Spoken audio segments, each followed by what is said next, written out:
찬송가 6장 목소리 높여서를 함께 부르심으로 2021년 12월 20일 월요일 새벽 예배를 시작합니다.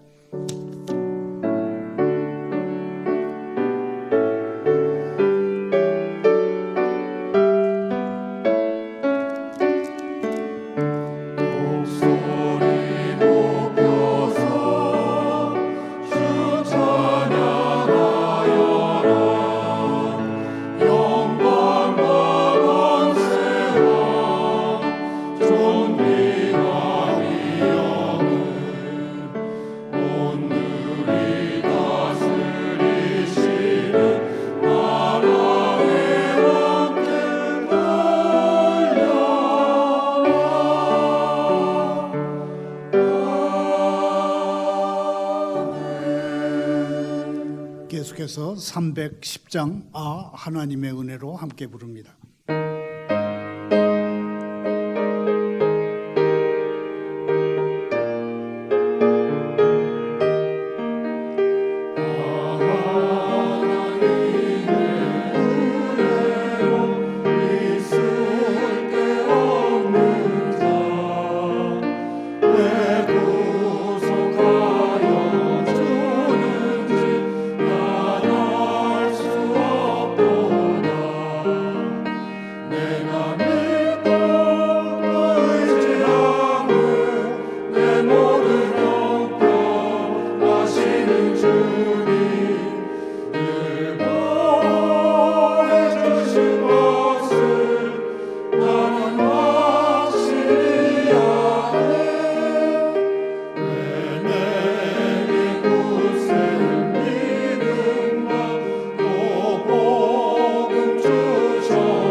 오늘 새벽에 보실 하나님의 말씀은 욥기 37장 14절부터 24절까지입니다. 교독합니다. 욥이여 이것을 듣고 가만히 서서 하나님의 오묘한 일을 깨달으라. 하나님이 이런 것들에게 명령하셔서 그 구름의 번개로 번쩍거리게 하시는 것을 그대가 아느냐. 그대는 겹겹이 쌓인 구름과 완전한 지식의 경이로움을 아느냐. 땅이 고요할 때에 남풍으로 말미암아 그때의 의복이 따뜻한 까닭을 그대가 아느냐. 그대는 그를 도와 구름장들을 두들겨 넓게 만들어 녹여 부어 만든 거울같이 단단하게 할 수 있겠느냐? 우리가 그에게 할 말을 그대는 우리에게 가르치라. 우리는 아둔하여 아뢰지 못하겠노라. 내가 말하고 싶은 것을 어찌 그에게 고할 수 있으랴? 삼켜지기를 바랄 자가 어디 있으랴? 그런즉 바람이 불어 하늘이 말끔하게 되었을 때 그 밝은 빛을 아무도 볼 수 없느니라. 북쪽에서는 황금 같은 빛이 나오고 하나님께는 두려운 위엄이 있느니라. 전능자를 우리가 찾을 수 없나니 그는 권능이 지극히 크사 정의나 무한한 공의를 굽히지 아니하심이니라. 그러므로 사람들은 그를 경외하고 그는 스스로 지혜롭다 하는 모든 자를 무시하시느니라. 아멘.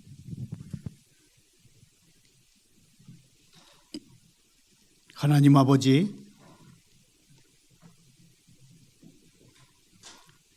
전 세계적으로 코로나 바이러스 전염병이 유행을 하고 그 예방주사를 강제로 맞으라는 것 때문에 거기에 따른 두려움이 저희를 삼키려 위협합니다. 이 고달픈 세상의 현실과 위험을 실감합니다. 그래서 주님의 계획을 분명하게 알려주심에 감사합니다. 주님의 계획은 성경의 가르침에 펼쳐져 있습니다. 저희가 비록 죽음의 그늘 골짜기로 다닐지라도 주님이 저희와 함께 계시고 주님의 막대기와 지팡이로 저희를 보살펴 주시니 저희에게는 두려움이 없습니다. 주님의 진리에 헌신하게 해 주십시오. 저희의 삶과 생각이 달라지게 해 주십시오. 중요한 일에 열정을 품게 도와주십시오. 덧없는 것보다 영원한 것에 관심을 쏟게 이끌어 주십시오. 예수님의 이름으로 기도하옵나이다. 오늘의 설교 부제목은 재난의 날에 나를 따르라, 나를 부르라 입니다. 저는 이 부제를 며칠 앞으로 다가온 성탄절과 전 세계 교회들이 성탄절 절기에 가장 많이 부르는 오라토리오, 연극 형태의 찬송가 메시아를 작곡한 핸델을 생각하면서 붙였습니다. 핸델은 앞을 볼 수 없고 손가락이 마비된 52살 때 이 메시아를 완성했습니다. 실명, 뇌졸중, 우울증 이런 병들이 겹친 고난의 시기에 불멸의 성가를 작곡한 핸델의 생애에 대해서는 잠시 후에 자세히 살펴보기로 하고, 먼저 욥기가 인류 역사에 미친 영향에 대해서 살펴보겠습니다. 지난 10월 이후에 우리가 새벽마다 공부하고 있는 이 욥기는 세계적인 문호들, 그러니까 문학의 거장들, 리터럴 자이언트, 세계적인 문호들과 철학가들과 신학가들이 가장 극찬한 성경책입니다. 19세기 영국의 철학가이자 시인인 칼라일은 이 욥기를 인류 역사 속에 빛나는 가장 위대한 책이다, 그렇게 평가했습니다. 19세기 미국 정치인이자 웹스터 영어 사전을 만든 그 유명한 웹스터 씨는 욥기는 전 세계의 언어와 문화를 통틀어서 가장 아름다운 시다, 그렇게 얘기했습니다. 16세기 영국의 철학자 베이컨은 욥기는 자연신학으로 가득한 책이다, 그렇게 격찬했습니다. 신학자들 중에는 신곡, 단테의 신곡을 쓴, 그러니까 지옥에서 천국으로 가는 순례의 여정을 담은 얘기를 쓴 단테의 신곡을 쓴 단테, 그리고 한 사람의 확고한 순종으로 인류에게 낙원이 회복된 것을 시로 표현한 복낙원을 쓴 밀턴, 그리고 악마가 회의에 빠진 인간 파우스트를 유혹할 수 있다고 장담하며 하나님과 내기를 하는 그런 내용의 파우스트를 쓴 괴테 같은 이들이 욥기에서 많은 영향을 받았다, 그렇게 고백했습니다. 이처럼 온갖 분야의 최고의 지식인들과 학자들이 욥기에 많은 관심을 가졌고 그들에게 더할 수 없이 큰 영향을 끼쳤습니다. 그렇다고 욥기가 각 전문 분야에 종사하는 사람들에게만은 의미가 깊었던 것은 아닙니다. 욥기는 삶의 고통 속에서 끙끙거리며 괴로워하는 신앙인들이 가장 많이 찾는 책이기도 합니다. 요약하자면 욥기는 모든 사람의 책입니다. 욥기가 시대와 장소를 뛰어넘어서 아파하면서 힘든 세상을 살아가는 모든 사람들에게 삶의 의미와 위로와 치유의 메시지를 지닌 책이라는 점을 염두에 두고 이제 얼마 남지 않은 욥기의 마지막 공부에 더욱 힘쓸 수 있기를 소원합니다. 오늘의 성경 본문인 욥기 37장 14절부터 24절에는 욥의 젊은 친구 엘리후의 긴 설교 중에 마지막 부분이 기록되어 있습니다. 엘리후는 먼저 하나님이 자연 만물을 통치하시는 원리를 아느냐고 욥에게 물으면서 네 가지 세부적인 질문을 던집니다. 15절에서는 하나님이 이런 것들에게 명령하여서 그 구름의 번개로 번쩍거리게 하시는 것을 아느냐고 묻습니다. 16절에서는 욥 어른께서는 겹겹이 쌓인 구름과 완전한 지식의 경이로움을 아십니까? 그렇게 묻습니다. 17절에서는 땅이 고요할 때 남풍으로 말미암아 어른의 의복이 따뜻한 까닭을 아십니까? 그럽니다. 18절에서는 어른께서 하나님을 도와서 하늘을 펴실 수 있습니까? 하늘을 번쩍거리는 놋거울처럼 만드실 수 있습니까? 그렇게 묻습니다. 자연과학의 지식과 정보가 거의 없었을 당시를 생각해 보면 욥은 이런 질문에 대답하지 못했을 것입니다. 엘리후는 하나님의 섭리를 비밀스럽게 가려져 있는 것처럼 묘사하면서 욥을 압박했습니다. 엘리후는 하나님이 정하신 질서는 무지한 인간이 절대 알 수 없다고도 했습니다.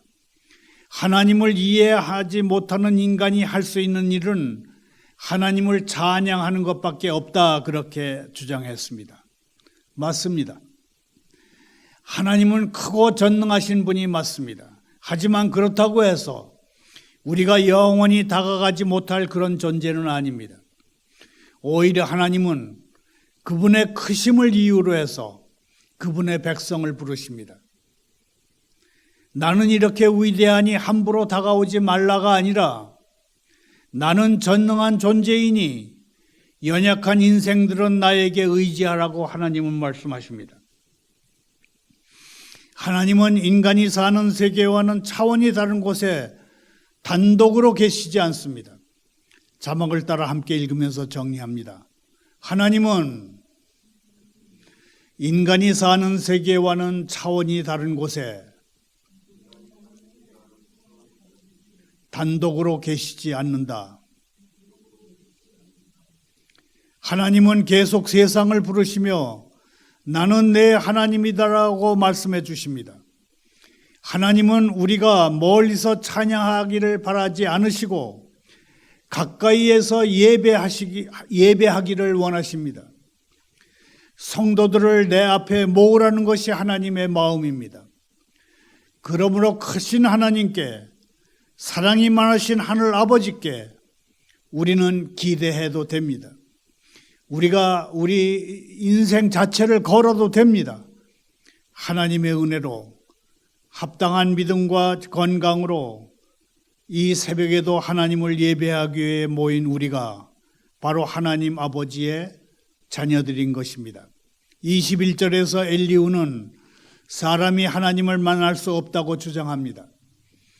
사람이 맨눈으로 태양을 바라볼 수 없는 것처럼 우리는 광채 때문에 태양을 제대로 볼 수 없다, 그렇게 말합니다. 22절에서는 그 두려운 위험 때문에 하나님을 볼 수 없다, 그렇게 얘기합니다.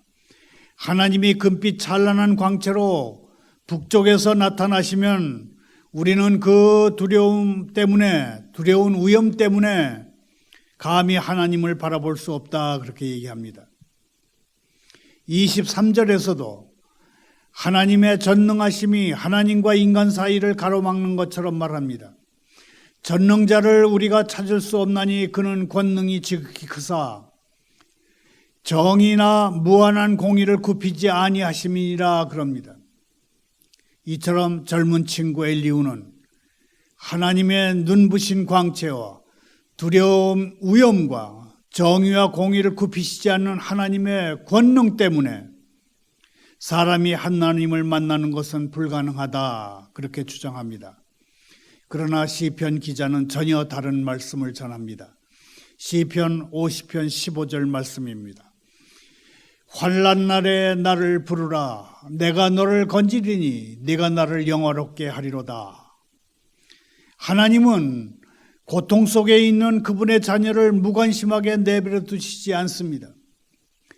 고난의 폭풍 가운데 있는 사람이 하나님을 찾기를 바라고 기다리시며 인생의 폭풍 가운데에서 하나님을 부르며 있는 힘을 다해서 노력하는 사람을 하나님은 구원하고 싶어 하십니다. 우리 중에 혹시 고통 가운데 있을 때 하나님의 손길을 느껴보지 못한 분이 있습니까? 그럴 수 있습니다. 하나님의 손길이 언제나 우리의 감각으로 느껴지는 것이 아니기 때문에 그럴 수 있습니다. 우리가 알아차리지 못하는 시간의 흐름 속에서 여러 사건의 어울림 속에서 하나님의 구원이 서서히 다가올 수 있습니다. 우리는 이것을 잊지 말아야 합니다. 하나님은 우리가 내세울 것이 없는 사람이라는 이유로 멀리 떨어뜨려 놓으시지 않습니다. 오히려 우리는 보잘것없는 그런 존재이기 때문에 연약하고 부족하고 빈 그릇 같은 그런 사람들이기 때문에 우리에게 하나님은 의미가 되어 주십니다. 자막을 따라 함께 읽으면서 정리해 보겠습니다. 하나님은 우리가 내세울 것이 없기 때문에 연약하고 부족하고 빈 그릇 같기 때문에 우리에게 의미가 되어 주려 하신다.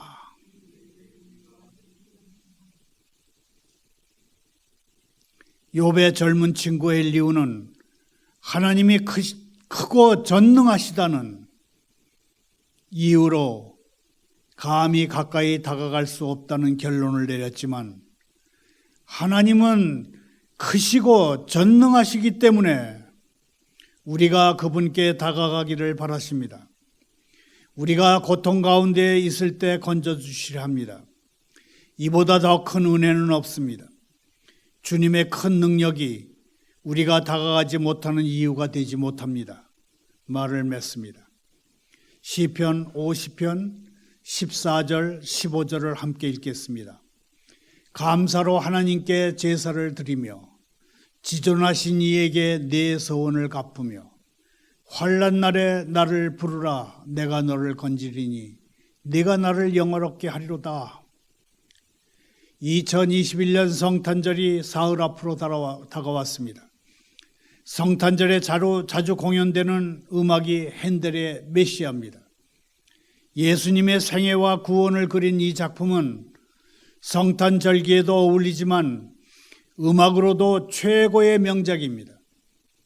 먼저 핸델의 메시아 중에서 가장 빛나는 부분이라고 할 수 있는 합창 할렐루야 앞부분을 잠시 듣고 얘기를 계속하겠습니다.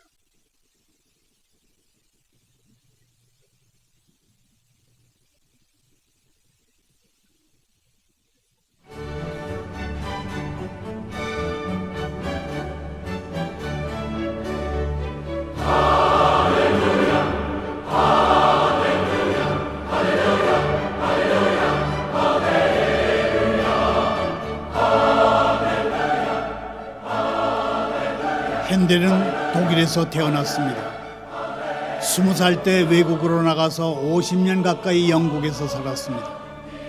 영국에서 오페라 회사를 차려서 40편이 넘는 오페라를 쓰고 공연해서 영국에서 가장 유명한 음악가로서 돈을 많이 벌고 이름을 떨쳤습니다. 이렇게 소개하면 핸델을 세속적인 성공을 좇아서 그 성공을 얻고 누린 사람 정도로 여길지 모르겠습니다만은 전혀 그렇지는 않습니다. 그의 성공은 다른 나라에 가서 살면서 보통 사람으로서는 생각할 수 없는 투쟁의 삶을 산 결과였습니다. 핸델의 전공 분야는 이탈리아 오페라입니다. 오페라는 연극 형태의 음악을 일컫는 말입니다. 이탈리아 형식을 따르고 이탈리아어로 공연된 핸델의 오페라는 성공했습니다.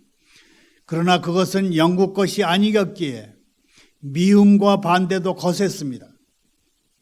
핸델이 성공을 거둘수록 차별과 반발이 컸고 핸델에게는 그것이 스트레스, 정신적 압박으로 다가왔습니다. 공연의 압박과 막중한 업무 속에서 핸델은 결국 무너졌습니다. 52세에 52살 때 마비가 왔습니다. 뇌졸중인지는 확실하지 않지만 오른쪽 네 손가락을 움직이지 못하게 됐습니다. 하지만 그는 불굴의 의지를 보였습니다. 마비 치료를 위해서 온천물에 남보다 3배 더 오래 들어가 있었고 오르간 앞에 몇 시간이고 앉아서 건반을 두드리면서 오른손이 다시 움직이게 했습니다. 그러는 동안 핸델의 오페라는 점점 인기를 잃어갔습니다.